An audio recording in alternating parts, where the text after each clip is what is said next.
I have been asked for tips on using a telephoto lens handheld many times, and I've answered it many times, so I figured that a video was in order. And I just happened to be recently returned from co-leading a workshop in Yellowstone and Grand Teton, so I have a lot of new photos to show you where I was using my quite large Sony 200 to 600 millimeter lens handheld on either the Sony Alpha 1 or my Alpha 7R4. So I will include some of those photos in this video as I discuss my tips. If you're new here, hello, my name is Lee, and I share videos every week on any topic where you might have a camera in your hand. From gear reviews to technique and travel, I'll be sharing a comparison soon of the Sony Alpha 1 and my Alpha 7R4 using my experience and photos from Yellowstone and Grand Teton. Subscribe if that sounds interesting to you. And before we get into the action, I want to thank KEH for sponsoring this portion of the video. If you are not familiar with KEH, they buy and sell used gear. They are who I use to buy and sell used gear because I trust them. Purchasing used gear on their site is easy. They have clear categories for their used gear, and I found it to be reliable in the purchases that I've made. If you want to sell your gear that is collecting dust on a shelf maybe, you can get a free estimate online or do a virtual appointment, both of which I have done, and I appreciate their efficiency either way. The process being quick and easy is the key for me. If I had to deal with the antics of selling on an auction or trading site, I wouldn't actually ever get rid of gear at all because I've had too many bad experiences and it just takes too much time. I am also an affiliate with KEH, which is good news for you because if you use my links and codes that are in the description of this video, you can get a discount off of the purchase of used gear and a bonus on the sale of your used gear. And then I get a small commission, which just helps keep this channel up and running. But before you head over to keh.com, let's talk about telephoto. Something that I have heard more than once is that the big telephoto lenses like the Sony 200 to 600 millimeter are intimidating. They're big. They're not exactly lightweight, but something that you might not know is that they are generally engineered to be easier to use. For example, this 200 to 600 has very good optical stabilization, which we will come back to later. And the lens is well balanced, meaning that it doesn't feel overly weightier on one end or the other, and that also helps stabilize the lens.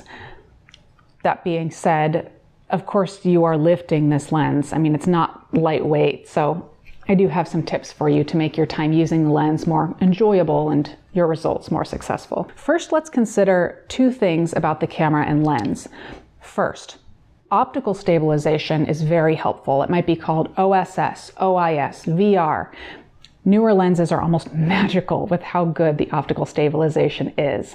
There are even sometimes different modes for different types of stabilization, such as panning or general stabilization. And if you have in-body image stabilization on top of that, that's great.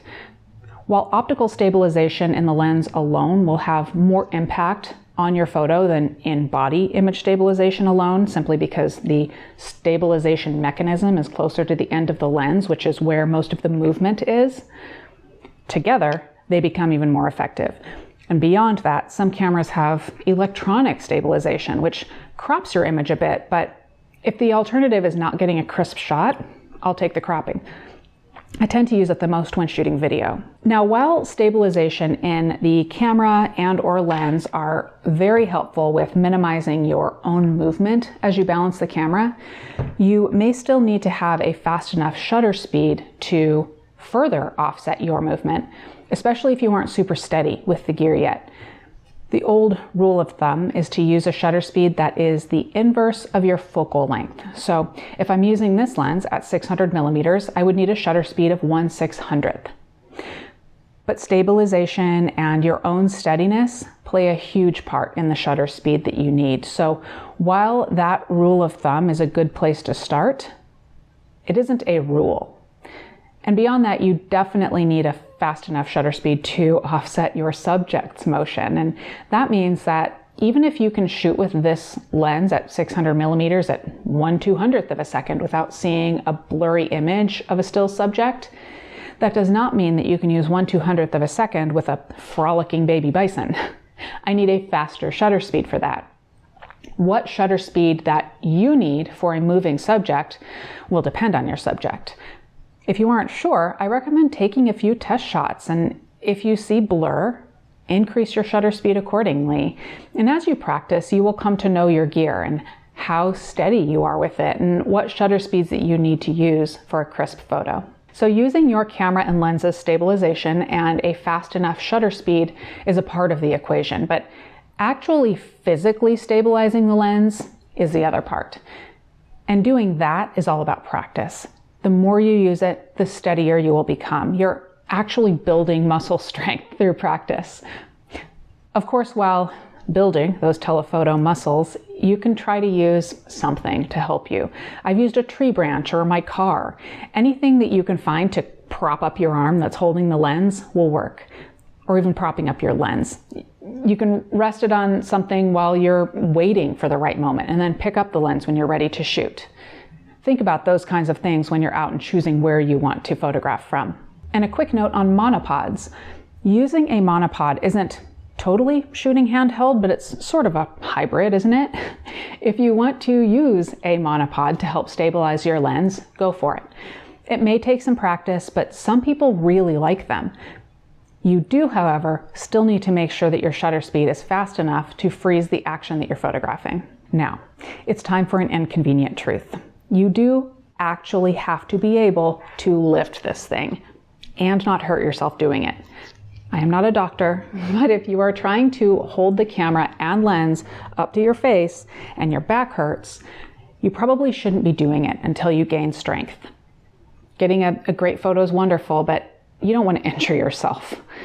If you do want to get more comfortable using a big lens handheld, you may need to hit the gym or do a few push-ups and sit-ups every day. See what happens. But like I said, I am not a doctor, so make sure that you check with your doctor before starting any exercise program, and then give yourself time to practice and to strengthen. I know it isn't exciting, but it works. One more thing about holding the lens. I have heard about several different stances, meaning ways of standing and holding the camera that people like, but the stances seem a little bit gimmicky to me, and I think it's doing people a disservice. Standing a certain way isn't going to magically help you hold a heavy lens steady. If using a certain stance isn't helping you, don't get discouraged. There is more to the story than how you position your feet. Like I've explained, there is shutter speed, there's practice, there's optical stabilization, there's practice, there's muscle conditioning. Did I mention practice? Now, I've talked about tips for holding the camera and lens while shooting, but what about in between shots or while you're walking around? How to carry the gear? First, if you need some sort of bag, I recommend a sturdy backpack. That way the weight is distributed across both shoulders. Some packs even have a hip belt, which can help further distribute the weight. I have two like that, the Atlas Athlete Pack and the Lowepro Photosport AW2, but there are plenty of others that are sturdy. More from Atlas packs and more from Lowepro, and I've seen Think Tank bags that are sturdy as well. And then for carrying the lens around outside of a pack, you generally don't want to allow the weight of the lens to hang from the camera body. Different camera mounts have different weight guidelines, but if we're talking about a big super telephoto lens, it is safest to support the lens at all times. For years, I have simply held the lens, like carried it around like a baby or like a football as I walked around, just kind of switching arms when I get tired. But during this Yellowstone trip, I was introduced to a tiny piece of gear that has changed the game for me, and that's the Quick Detach. This one was very kindly gifted to me by an attendee of the workshop. It's made by Really Right Stuff, and it fits into the Really Right Stuff lens foot that I have on my Sony 200-600. You can attach a neck strap to the Quick Detach and hang it crossbody. It allows you to just hang that camera and lens around to your body, and it just works amazingly well. It's very comfortable. I won't go any more into these. I am continuing to learn about them. I know that there are other brands that make these quick detach pieces, but know that you need the quick detach part that you hang from your neck strap, but you also need the part that it goes into, which might be a lens foot like I have. Oh, and do note that I do have Peak Design strap dongles on my quick detach. This is just where you would hang your neck strap from. So those are my tips to make shooting telephoto handheld easier. I mean, you have to do the work, right? But there are things that you can do to make it less challenging. And if you don't dread using the lens, you'll take it out more often. If you don't hate using the lens when you do take it out, you'll take more photos, you'll practice more, and naturally, you'll get more successful results. If you do have any other tips, let us know in the comments. And while you're on your way down there, please give this video a like and subscribe if you haven't already. Thank you to KEH for continuing to support this channel. Remember, my affiliate links are in the description of this video if you are interested in taking advantage of them. And thank you for watching.